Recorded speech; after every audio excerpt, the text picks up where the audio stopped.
I'm Nina Torres, 27 years old, a first-generation college grad. My dad's a mechanic, my mom's a seamstress. They taught me to work hard and keep my head down. At the mid-sized construction and design company where I work, I've spent years proving myself. I started as an invisible intern, fetching coffee and filing papers. Now, I handle real projects. But some folks still think I don't fit in. The first time I met Dylan, the boss's son, he swaggered into the office wearing sunglasses indoors. He didn't even glance at my name tag. He just pointed at me and said, "Hey you, get me a coffee. Black, no sugar." I froze for a second. I wasn't the intern anymore. I'd been promoted to junior designer 6 months ago, but he acted like I was nobody. I could have snapped back, but I bit my tongue. "Sure," I said, forcing a smile. As I handed him the cup, he didn't thank me. He just nodded and walked away, chatting with the senior guys like he owned the place. Which, in a way, he did. His dad, Mr. Reynolds, ran the whole company. I laughed it off later with my coworker Mia. "Who does he think he is?" she whispered. But deep down, it bugged me. I thought that was the end of it. Little did I know, Dylan was just getting started. He'd make my life harder, but in the end, he'd hand me the keys to my own rise. At lunch the next day, I was in the break room eating my homemade sandwich. Dylan sat at the table with a couple of employees, laughing loudly. I tried to ignore them, focusing on my phone, but then I heard him whisper, not quietly enough, "She doesn't belong here. Look at her clothes. She's not one of us." The words hit like a slap. My outfit was simple, a plain blouse and pants from a discount store. Nothing fancy, but clean and professional. I glanced up, and our eyes met for a split second. He smirked, like he wanted to hear it. The others chuckled nervously, avoiding my gaze. My cheeks burned. I wanted to stand up and tell him off. Tell him about the late nights I'd put in, the designs I'd fixed when others quit. But I kept my head down, pretending to scroll through emails. Inside, anger boiled. How dare he judge me based on my clothes? He didn't know my story, my struggles. As I left the room, I promised myself I'd make him regret underestimating me. I'd work harder, shine brighter, no more staying invisible. From that moment, every task became a step toward proving him wrong. Little did he know, his whispered joke had lit a fire in me, one that would burn his ego to the ground. Our company had a nightmare client, a big developer who changed specs every day and yelled at everyone. The project was falling apart, delays, budget overruns, scared off designers. In the weekly meeting, Mr. Reynolds looked frustrated. "We need someone to take this on," he said. "Volunteers?" Silence filled the room. Senior folks stared at their notes.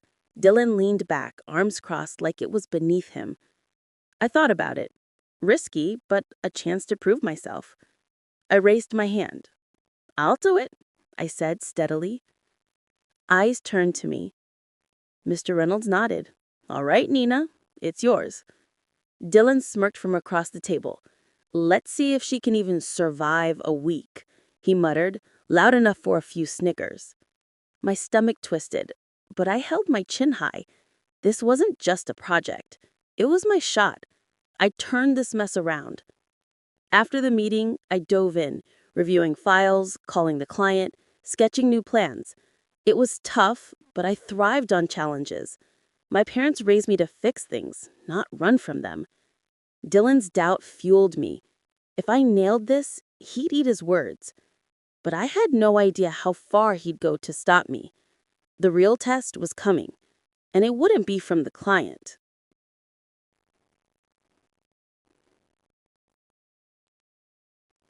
Just before you continue to watch, please subscribe to this channel and like this video. It would encourage and help us keep creating amazing content for you. All right, back to the story. 3 days into the project, things went wrong. I logged into the shared drive to check my blueprints. Hours of edits from last night. But they were gone. Files deleted, folders empty. My heart raced. Was it a glitch? I searched backups, but nothing. I asked IT for help. They said, no system issues. Panic set in. The client meeting was tomorrow. As I paced, I overheard Dylan in the hall, bragging to a buddy. Yeah, I accidentally deleted some junk files. No big deal. His laugh echoed. It clicked. Sabotage. He'd accessed the drive. Perks of being the boss's son. Anger surged, but I stayed calm. I couldn't accuse him without proof. Instead, I recreated everything from memory, working through lunch. My hands shook on the keyboard, but I pushed on. Why me? Because I dared to step up. Dylan saw me as a threat, someone who didn't belong. But this only made me stronger. I saved versions on my personal drive now, password protected. If he tried again, I'd be ready. By evening, the files were back, better than before. I emailed the client updates, feeling a grim satisfaction. Dylan thought he could break me. He was wrong. This was war, and I was arming myself. At 2 a.m., my phone buzzed like an alarm. It was the nightmare client, Mr. Hale, yelling about missing files. Where's the update? This is unacceptable. My eyes burned from lack of sleep, but I calmed him. I'll fix it by morning, I promised, voice steady. I dragged myself to my laptop, coffee in hand. The sabotage had delayed everything. I reworked designs, double-checked numbers, sent revisions by 6 a.m. Collapsing into bed at sunrise, exhaustion hit hard, but so did resolve. No more defense. Dylan wasn't just annoying, he was trying to ruin my career. I'd play offense now. First, document everything. Timestamps, emails, even that overheard brag. If he struck again, I'd have evidence. I thought of my parents, dad fixing cars till midnight, mom sewing dresses for extra cash. They never backed down. Neither would I. This project would succeed, and Dylan would watch me rise. Waking up, I felt a shift. No fear, just focus. At work, I smiled at Dylan like nothing happened. His confused look, sweet. He didn't know I was building a case. Soon, his games would backfire. For now, I'd let him think he was winning. Dylan strutted into the office mid-morning, holding a steaming coffee. He tripped near my desk, spilling it across my notes and keyboard. Hot liquid-soaked papers dripping onto the floor. Oops, he said with a smirk. Nervous laughs echoed from nearby cubicles. I stared at the mess, heart pounding. My notes, sketches for the client, ruined. But I'd learned. Always backups. I grabbed a towel, wiped up calmly. Don't worry, I said sweetly. I've got digital copies. His smirk faded. He looked annoyed, like his stunt flopped. People whispered as he walked away. That was on purpose, Mia said later. I nodded. He was escalating, desperate to push me out. But why? Maybe he saw my drive as a threat to his easy ride. I salvaged what I could, reprinted from my drive. The incident stung, like being the kid picked to last in school. But it fueled me. I emailed Harper, the senior manager who'd warned me earlier. Need advice, I wrote. By afternoon, I felt stronger. Dylan's pranks showed his weakness. He couldn't compete fairly. I turned this into my advantage. Little did he know, his desperation was my ladder up. That afternoon, Harper pulled me into a quiet conference room. I know what Dylan's been doing, she whispered, glancing at the door. The deletions, the coffee, it's not new. He sabotaged others before. Her voice shook slightly, eyes distant. I leaned in. Why? She sighed. He hates competition. A year ago, he got a guy fired by messing with his reports. The poor kid quit the industry. I felt a chill. This wasn't just bullying, it was calculated. Can I trust you? I asked. She nodded. I've been here 10 years, seen too much. Don't let him win, Nina. Her words hit home. She wasn't just a warning, she carried scars from her own battles. Maybe Dylan had targeted her once. We talked strategy, documents everything, build allies, stay professional. His dad's fair, she added, but blind to his son's flaws. I left feeling less alone. Harper was an unexpected ally, a lifeline in this mess. Back at my desk, I started a secret folder, evidence logs. If Dylan struck again, we'd be ready. His games had awakened something in me, a fighter. And with Harper's help, I turned the tables. The nightmare client, Mr. Hale, showed up unannounced, storming into the office demanding progress. "I want to see it now," he barked. Everyone froze. Mr. Reynolds suggested a quick meeting. Dylan jumped in eagerly. "I'll handle this," he said, grabbing my printed designs. In the room, Dylan presented my work as his. "See this layout? I optimized it," he bragged, stumbling over terms like load-bearing and forgetting key details. Mr. Hale frowned. "That doesn't match what we discussed." I couldn't stay silent. "Actually," I said calmly, stepping forward, "here's the updated version." I pulled out my tablet, explaining changes clearly, better efficiency, cost savings. Mr. Hale nodded, impressed. "This works." Dylan shot me a glare, face like he'd swallowed glass. The meeting ended positively. Mr. Hale shook my hand. "Keep this up." As we left, Dylan muttered, "You think you're smart?" I smiled. Just doing my job. This win felt huge. I'd saved the project and exposed Dylan's bluff. But I knew he'd retaliate. Harper texted later, "Well done, watch your back." She was right. The battle was heating up, and I was in the lead, for now. The next morning, Dylan stormed in, yelling. "She stole my work." He waved papers, dragging me to his father's office. My stomach twisted. I hadn't prepared. Mr. Reynolds looked surprised. "Explain," he said. Dylan ranted. "These designs are mine. She copied them." He showed proof, files with his name stamped. I felt panic rise. How? Then it hit me. He'd altered copies. Before I could defend, the door opened. Harper walked in, holding a folder. "I have timestamps," she said firmly. She laid out evidence, my original files, dated weeks earlier, with edit histories. "These mechanical drawings, Nina created these," she explained. Dylan's face turned red, stammering excuses. "It's a mistake." Mr. Reynolds stared silently, disappointment clear. The room tensed. I spoke up. "I've been documenting everything." Mr. Reynolds nodded. "We'll review this." Dylan left fuming. Harper squeezed my arm. "You're not alone." This accusation could have sunk me, but allies saved the day. Dylan's lie backfired, cracking his untouchable image. I exhaled relief, but knew more was coming. His ego wouldn't quit. Still, for the first time, I felt the tide turning. After the meeting, Mr. Reynolds called me aside. "You handled yourself well, Nina," he said, tapping his pen thoughtfully. "Professional, prepared. I'm keeping my eye on you." His tone was neutral. Was it praise or warning? I nodded. "Thank you, sir." As I left, I wondered, did he see Dylan's flaws now, or was this a test?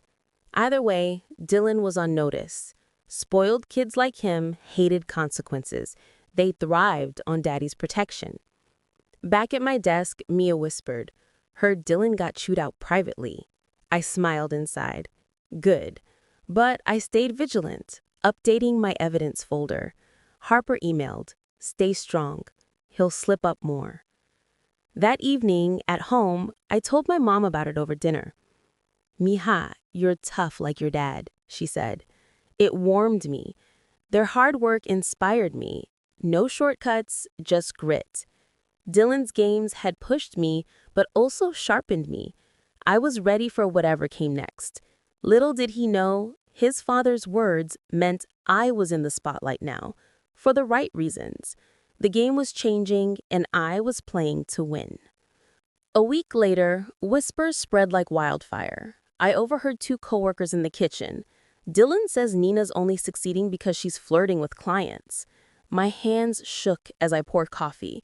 That lie could ruin my reputation, make me seem unprofessional, desperate. Anger boiled. It wasn't true. I earned every win with hard work. But rumors stick, especially from the boss's son. People glanced at me oddly all day. Mia pulled me aside. Ignore it. We know it's BS. But it hurt like a knife twist. Instead of confronting Dylan, that made me look guilty. I filed it away. Evidence mattered. I noted dates, who said what. Harper advised, let it fester. Rumors die in the light. At home, I paced.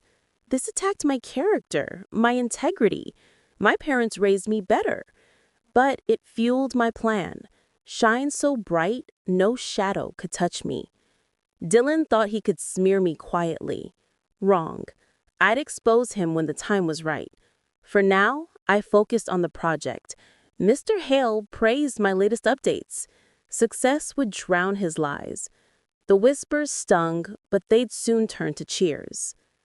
Out of nowhere, Dylan invited me to an after-work party at his favorite rooftop bar. Team bonding, his email said. Everyone raised eyebrows. It was out of character for him to include me. Mia texted, weird. You going? I almost said no. Why risk it? But something nagged. This screamed setup. Dylan didn't do nice without motive. Maybe he planned to humiliate me publicly. I decided to go. Sometimes the best way to catch someone is to walk into their trap with eyes open. I dressed simply, arrived early. The bar buzzed with coworkers, music thumping. Dylan greeted me with a fake smile. Glad you made it, Nina. His eyes gleamed mischief. We mingled. He pushed drinks my way. Loosen up. I sipped water, watching. Harper wasn't there. She'd warned me earlier. Be careful, he's sneaky. As the night went on, tension built.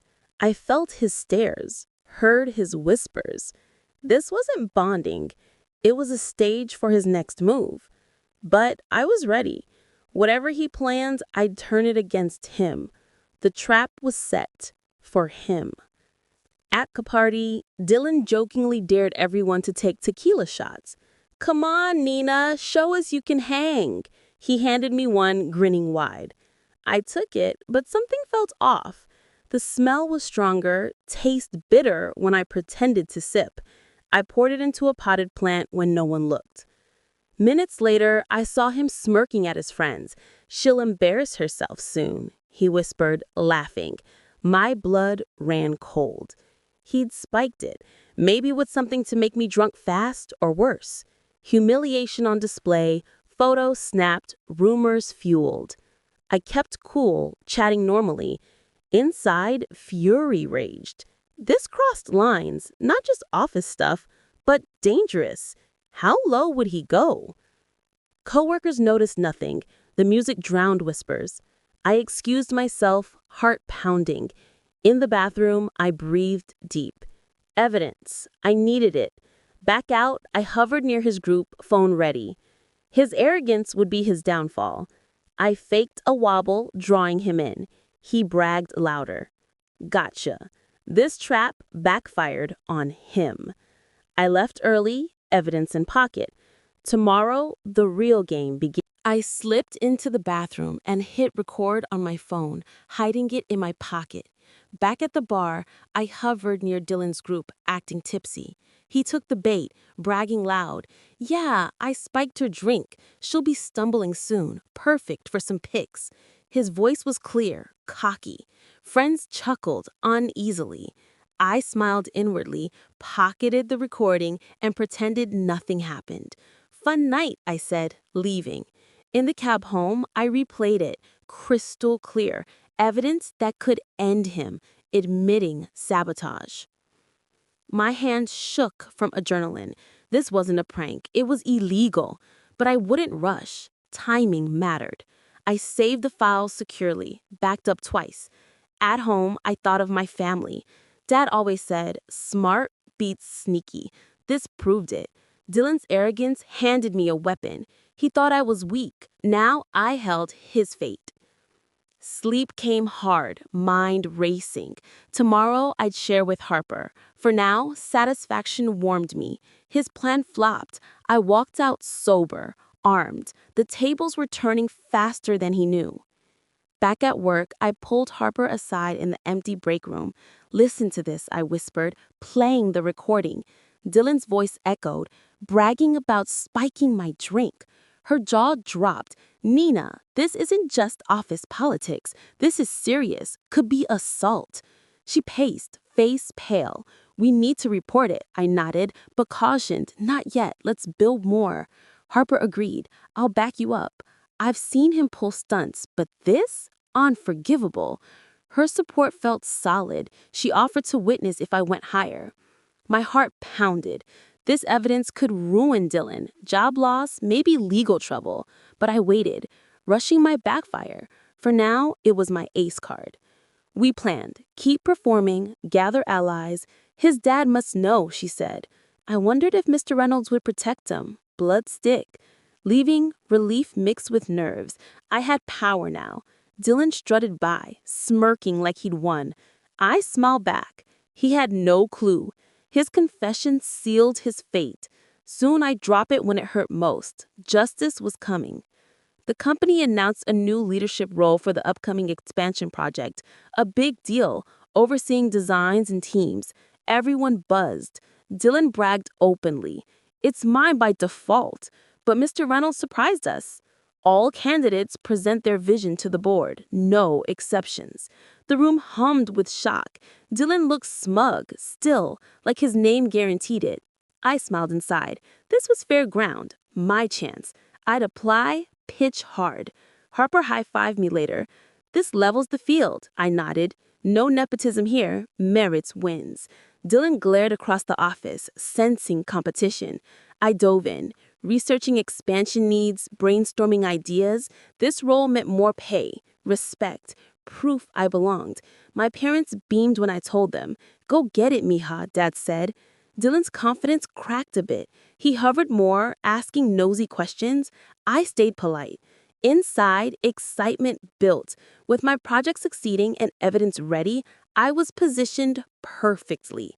He'd underestimate me again, but the board would see the truth. This opportunity could change everything, for me and for him. I spent 2 weeks crafting my pitch, sleepless nights, slides on efficiency, team motivation, cost cuts from my nightmare project.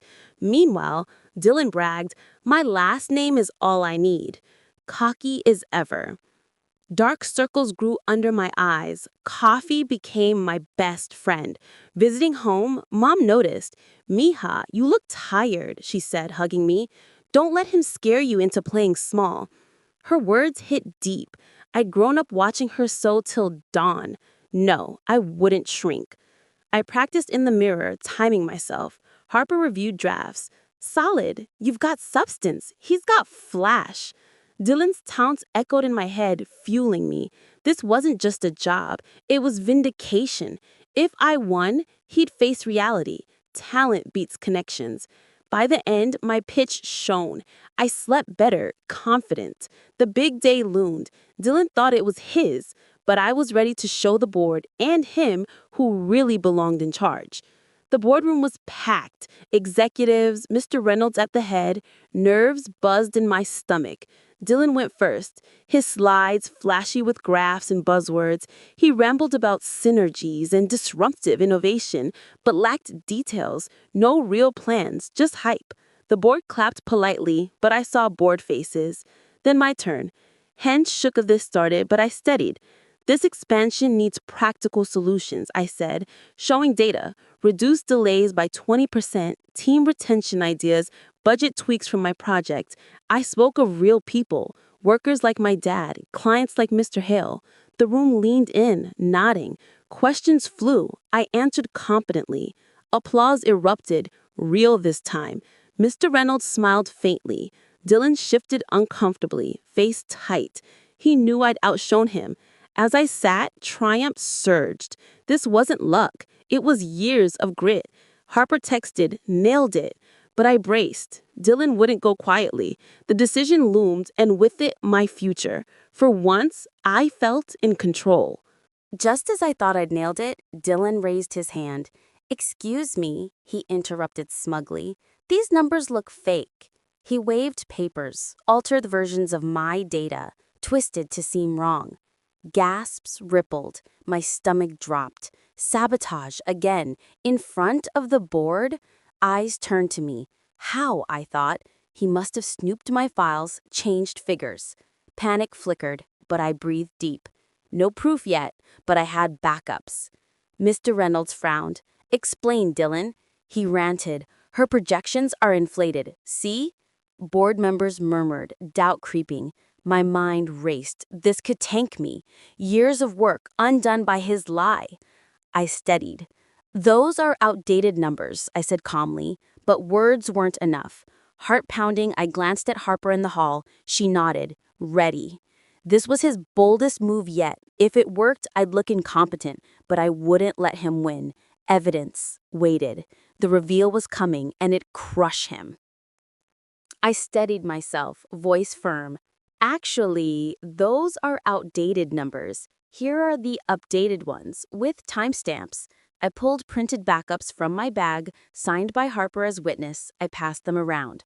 Board members compared. Mine matched reality, his were doctored. Gasps filled the room. "This is altered," one said. Dylan stammered, "No, it's a mistake." His face flushed, excuses crumbling. Mr. Reynolds' expression darkened, disappointment etched deep. Harper stepped in. "I verified Nina's originals. Dylan accessed the drive last night." Proof sealed it. Whispers erupted. Nepotism exposed. Dylan looked cornered, no smirk left. I felt vindication wash over me. His sabotage flopped spectacularly. The board thanked me, glaring at him. This wasn't just about the role, it was accountability. As tension peaked, I knew the moment was ripe, but I held back one card, the recording. His lies piled up. Soon they'd bury him. For now, I'd let this sink in. The tide had fully turned. Before Dylan could spin another lie, I played the recording from my phone. His voice filled the room, bragging about spiking my drink at the party. Dead silence followed. A board member whispered, "Is this real?" I nodded. "Timestamped. Witnesses available." Jaws dropped. Mr. Reynolds closed his eyes, rubbing temples. "Dylan," he muttered, voice heavy. Dylan paled, protesting, "It's edited, she's lying." But no one bought it. Harper confirmed, "I heard similar boasts." The board erupted in questions. "This is unacceptable," one said. "Potential liability." Dylan shrank, scared for the first time. His arrogance shattered. I stayed calm, heart racing. This dropped bomb exposed everything. Sabotage, danger. Mr. Reynolds looked heartbroken, but resolved. "We'll investigate," he said. Vindication surged, but also pity. Watching him fall wasn't easy, even deserved, yet justice felt right. The room's energy shifted. Respect for me, disdain for him. My evidence won the day. Now, the fallout would decide fates. The board demanded Dylan step out. He protested, "Dad, come on!" But Mr. Reynolds' glare silenced him. Security escorted him away. The door clicked shut. Tension lingered. They turned to me. Questions not just on the project, but leadership. "How would you handle conflicts?" one asked. I answered honestly, with facts and fairness. Build teams, not break them. They nodded, impressed by my poise. We discussed vision, inclusive designs, efficient processes. I shared stories from my background, how my parents' work taught me resilience. The board listened intently. Harper added support. "Nina's the real deal." 20 minutes later, Dylan returned, face sullen. The verdict hung heavy. Mr. Reynolds spoke slowly. "We've seen enough." Dylan fidgeted, knowing his game's caught up. I sat tall. This was my moment earned. Fallout brewed. Investigations, consequences. For me, it was validation. I'd risen above his mess. The decision neared, and with it, change. Mr. Reynolds spoke slowly. "Effective immediately, Nina will lead the expansion project. Applause erupted, genuine cheers from the board. My heart soared. I'd done it. Dylan's face turned red, then pale. What? Dad! He sputtered. Sit down, Mr. Reynolds snapped. Dylan muttered about quitting, but slumped silent.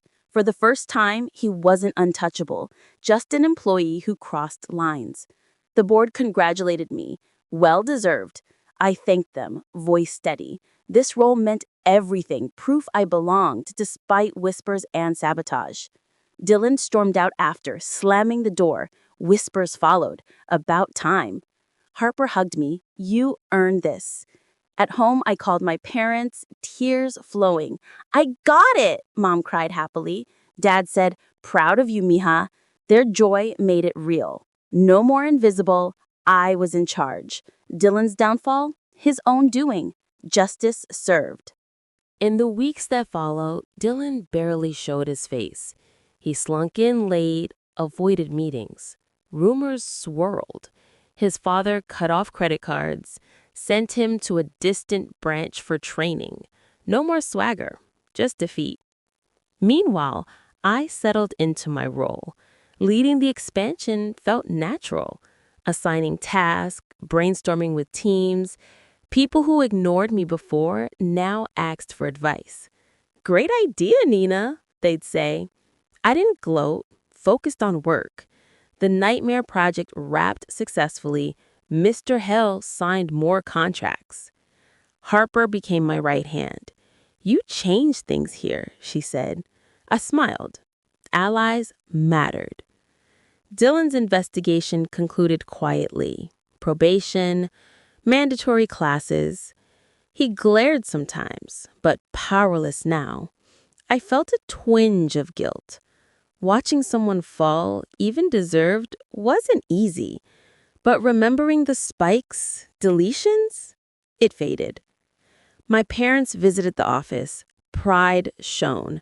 This was my win, built on grit. No shortcuts. Dylan dug his hole. I climbed out stronger. Now, months later, I look back and wonder, was it revenge or justice? Part of me feels guilty. It wasn't easy watching Dylan fall, even if he deserved it. But then I remember the whispers, sabotage, that spiked drink. He tried to break me. I refused to bend. Leading the expansion, I've grown the team, landed big clients. The company thrives. No more favoritism. Dylan transferred far away, working entry level. His father's tough love maybe saving him. My parents beam at family dinners. You showed them, mija. Their pride means most. I didn't climb over Dylan. I outworked him. He dug his own hole. I just refused to fall in. Lessons stick. Document everything. Build allies. Stay true. Humility wins over arrogance. If anyone whispers I don't belong, I smile. I'm in charge now, and that's the best response. If you enjoyed this story, make sure to like this video, comment, and smash the subscribe button. Also, check out other videos on the channel. We've got more interesting stories for you.